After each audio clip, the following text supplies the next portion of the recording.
have the next talk is going to be on CFTrack, center-based radar and camera fusion for 3D multi-object detection, 3D multi-object tracking.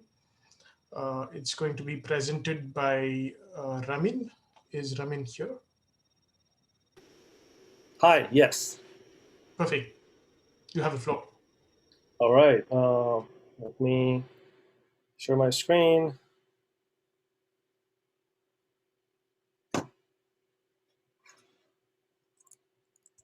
And let me know if you can see my screen. Perfect.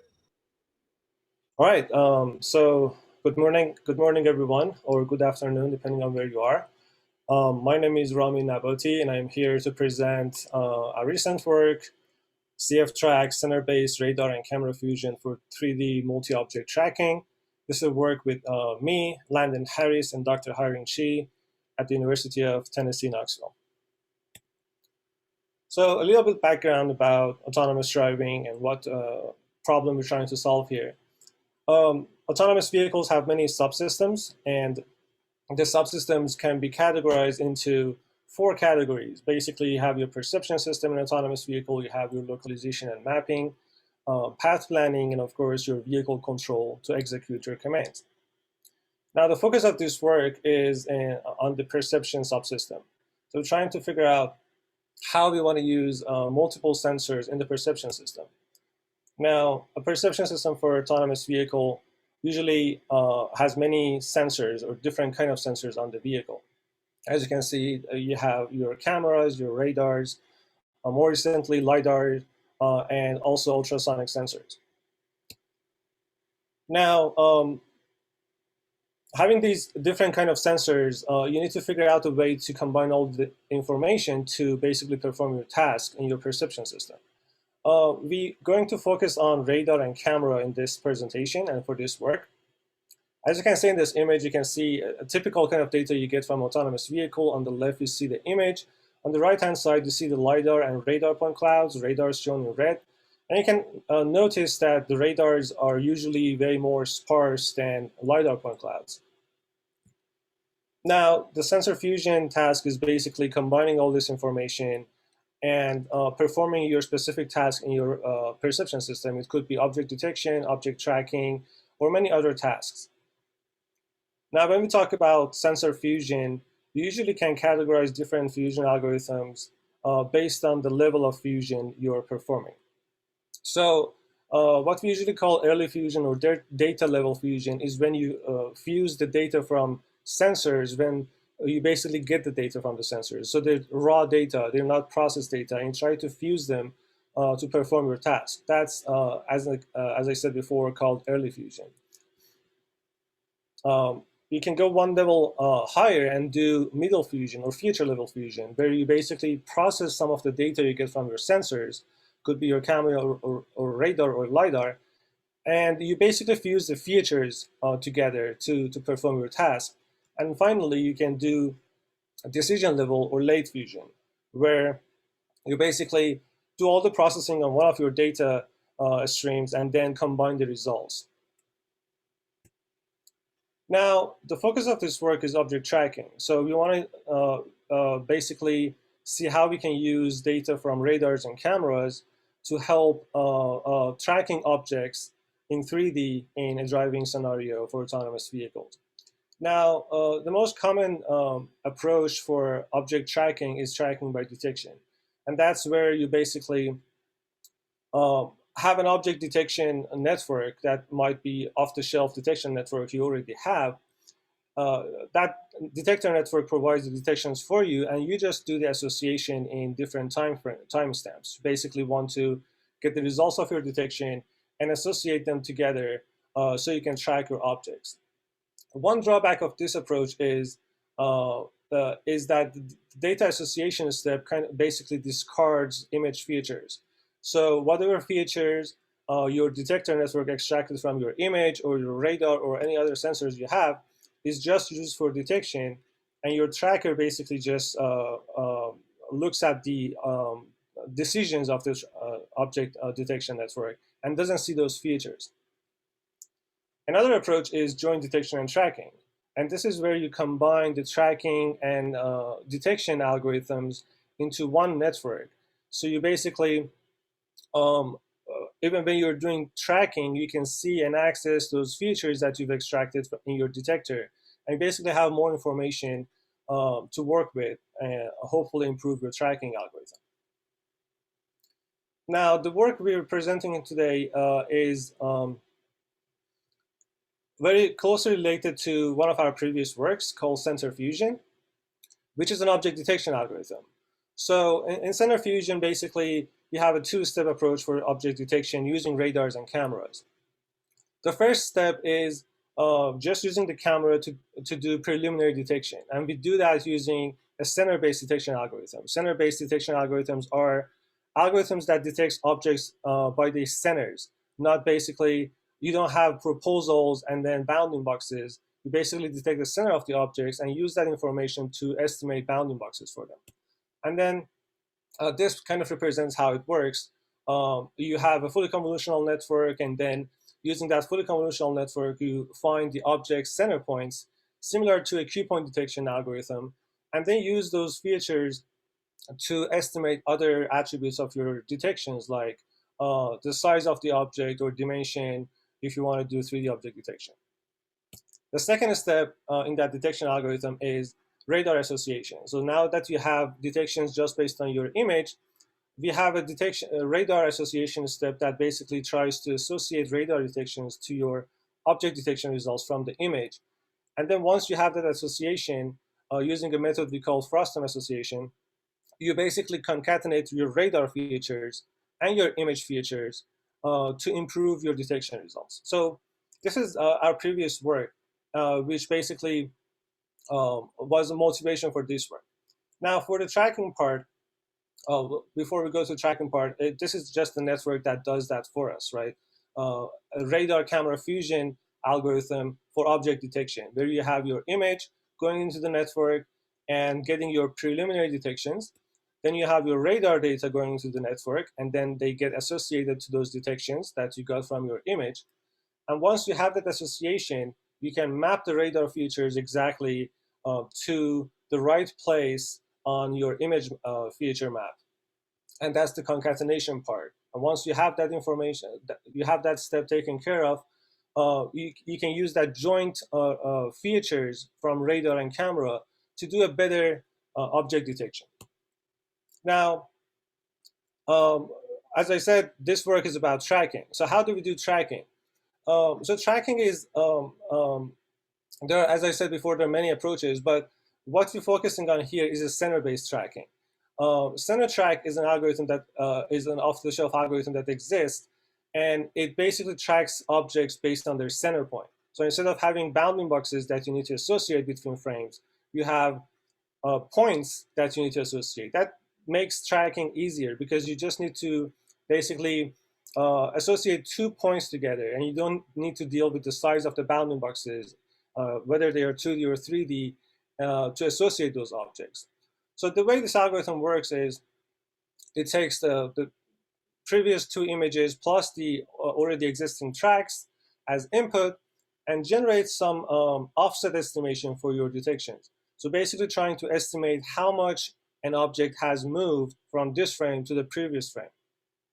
And you use that offset to basically associate the objects together. Now, these two works were already existing, but they basically helped us to develop our current work, which is CFTrack. What we do in CFTrack is we use the radar camera sensor fusion algorithm to basically do the object detection step. Again, this is a joint tracking and detection algorithm. So the same network is used for tracking also. As you can see in this image, you have your inputs to the network, which is the current frame, the previous frame, and also your object detection results from the previous frame. Your network takes this input and basically uses this information to detect objects in your current frame. That detection part is done using CenterFusion algorithm, which already does the fusion between radars and cameras. Now, in order to change this network from a detection network to tracking algorithm, we add another output basically layer in this network, which is displacement. So this displacement output, which is basically a regression layer, tries to estimate the displacement of objects from this frame to the previous frame. So how much have objects moved basically from one frame to the other frame? And this is done based on the center point of objects, not the bounding boxes. This layer uses a regular L1 loss function. So basically you have the estimated displacement, which is shown as d sub p here. And then you have the actual ground truth for your displacement, because you have the ground truth and you know how much objects have actually moved. And then you basically use that information to train this layer that would predict a displacement for you. If you want to visualize this, it would be something like this. On the top image, you can see the current frame, and the arrows show the displacement the network has estimated. So for example, for this vehicle, the black vehicle in front of us, the network knows where it is right now at the center of this bounding box. And the network has estimated that this vehicle was at the end of this arrow in the previous frame. And if you look at the previous frame, which is the bottom image, we can kind of see that, yes, that, excuse me, that vehicle was actually close to that point in the previous frame. So this is how the displacement estimation works. Now, having this information, we need to associate these objects together, right? So we've done object detection, we know, or we have estimated where they were in the previous frame. Now, how do we associate them together? We use a greedy association algorithm, which is similar to what a CenterFusion algorithm uses, but with some major modifications. So the way the greedy algorithm works is you basically go and look at the previous frame at the location where you estimated the objects to be, and you create a basically search area with a certain radius, as you can see in these images. You're trying to find any detection within that radius and see if there is a detection that is not already associated in your tracking algorithm. You basically associate that object to your current detection. The problem with this approach is that if you look at the bottom image here, that red circle represents that other object, and that would make a good association because it's within your radius of search, and you know this object on the top image was in this location in the previous frame, and basically you associate those two objects together, and that's a good association because that was the same vehicle actually, so you did good tracking here. But if there was another object behind this vehicle that would result in a center location closer to your search area, you would have picked that object as your track object.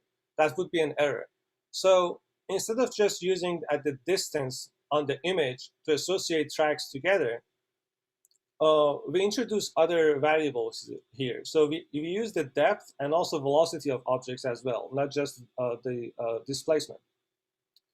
So we've designed a metric or a cost value here, as you can see on the right-hand side, that takes into consideration the displacement of the objects, the depth of the objects, and the velocity of the objects. So not only the displacement on the 2D image, but the depth of those objects or how far away they are from the camera, and also their velocities is basically playing a role here in determining if these are the same objects that we are trying to track. With these changes, if you have overlapping objects, although the center of those objects would be overlapping and close together, but because they have different depths, you would basically not associate those objects in your greedy association algorithm. The same thing for velocity applies. So if you have objects with different velocities, although your network is predicting that this object in the previous frame should have been at this certain point, and because they have different velocities in different directions, your cost function would be high, and you wouldn't associate those objects together. So if we look at some of the results we got here, we can see the huge difference that actually generates. What we compare to here is tracking algorithms that use cameras only for tracking, and also some algorithms that use LiDARs or LiDAR point clouds for tracking. And of course, our algorithm, which uses cameras and radars. You can see from this table that the accuracy results shows our network that uses radars and cameras and fuses them basically results in a better accuracy results, comparing to CenterFusion, which was the tracking algorithm we just talked about that uses only cameras and uses a simple algorithm for tracking, doesn't take into consideration depth or velocity, performs poorly compared to our results. Our network basically performs twice as good as that. And it's also very comparable to LiDAR-based methods, which obviously have a lot more information in terms of 3D information about the objects. You can see the other metrics that are used on the nuisance dataset. I think I forgot to mention, we use the nuisance dataset to evaluate our method, train our method. Here, again, you can see our network mostly outperforms CenterFusion, which is the tracking algorithm just based on image, and is very comparable to LiDAR-based methods that you can see in this table. Another thing I wanted to pay attention to is time. So we basically have a very fast algorithm that is able to do tracking in real time. And comparing to CenterFusion, we can see our algorithm takes 35 milliseconds, very close, of course, better than CenterFusion. We don't have results from those LiDAR algorithms to compare to, but basically the simple tracking algorithm is, of course, real time, and that's the good thing about when you want to do tracking for autonomous vehicles.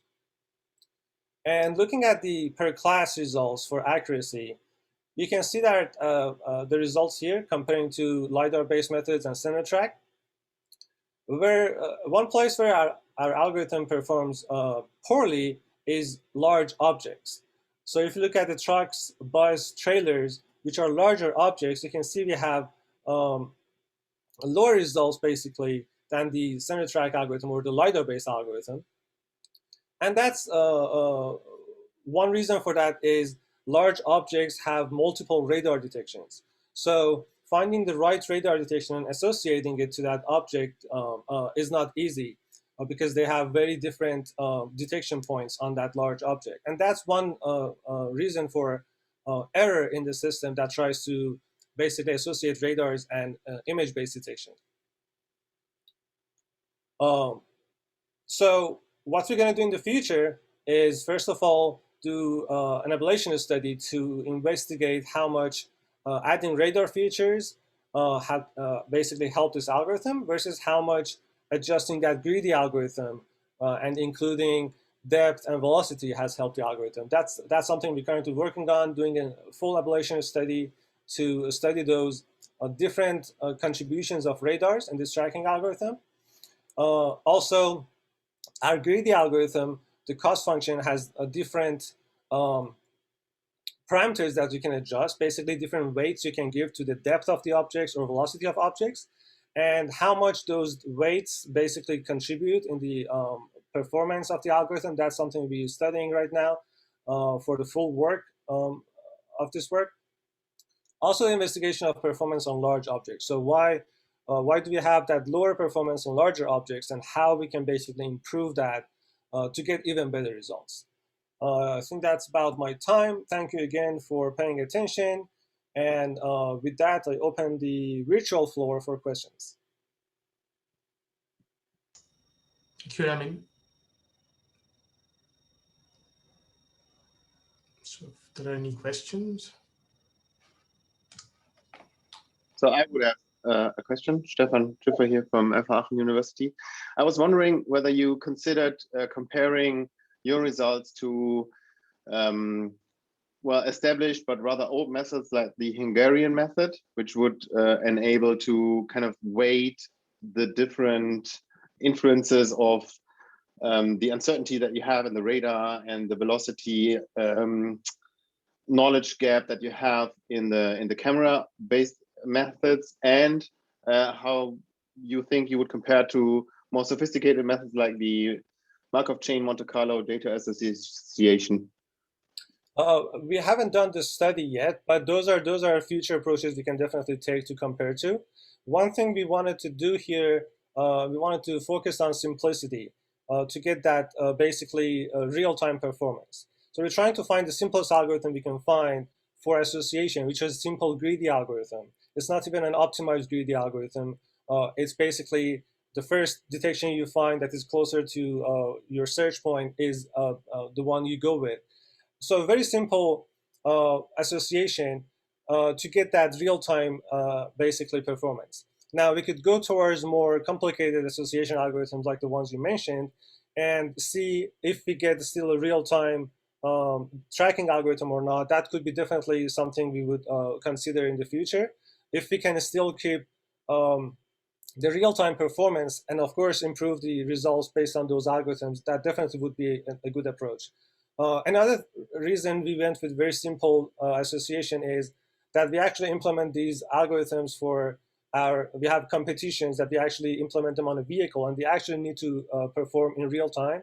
So that was a concern. But that's a very good point that more complicated tracking algorithm or association algorithm would definitely help here, yes. Thanks. Sure. Yeah, so I just had one question. So in your work, you basically had two modalities, which was the image and the radar. And you had used a frustum-based approach, but frustums are pretty much known for occlusion problems. And then you decided to use the image-based modality to improve it using the trekking. So what was your motivation behind that? Let me go back to the frustum-based method. So the frustum-based method that we use based on our previous work is the 3D frustum method. So as you can see on the left here, once you have a preliminary detection box shown as that red cube on the left-hand side, you create that frustum around that 3D space. So that actually prevents occlusion because you're working in 3D space. And then you just consider the points inside that 3D frustum to be associated to that object. If you look at the bird's eye view of the same scenario, you see here that that detection is shown in red, and you have your frustum in green, and you only consider the data detections that are inside that frustum to be associated to that object. And most of those detections, or all of them in this case, are on that object that you are interested in. So you're kind of eliminating basically occlusion because you're not looking at other radar detections that are behind this vehicle because they would be outside your frustum. So one reason actually for going with the frustum was to prevent that occlusion in 3D space. And then once you have only radar points that are inside your frustum, you associate them to your results. So basically, yeah, so it's the opposite. It actually prevents occlusion to be an issue for your association. Did that answer your question? Yes, yes, thank you. No problem. You have time for a last question. So I have a quick one. Sure. So I was wondering if there was a difference in the average track length between the camera and radar, and if yes, I mean, which were generally longer? Was it the camera or radar? And how did you handle the association problem in this case? A difference between sorry, what again? So basically, I was wondering if the average track lengths that you've observed in each modality were different. So if the track length in the camera was, say, a few seconds longer or a few seconds shorter than the I one in see. the radar. Yeah. So we don't do tracking separately for radar and the camera-based images here. So it's not like you get different tracking and you can compare them between the radar and camera. Because if you look at this image, before even doing any tracking, you are fusing the results from the image and camera, and you basically your network that is uh, estimating your displacement already sees the features from radar and camera. So everything after this point is already fused, and the tracking is done on the fused data, not on the camera and radar separately. So we don't have a number here to show how the performance would be if we just use cameras or if we just use radars. But that could be maybe something in the ablation study we can look at, do it separately and see how much improvement each one of them is basically contributing. Yes. Thank you. No problem. Okay, if there is no other questions, thank you again for paying attention, and we get back to the host.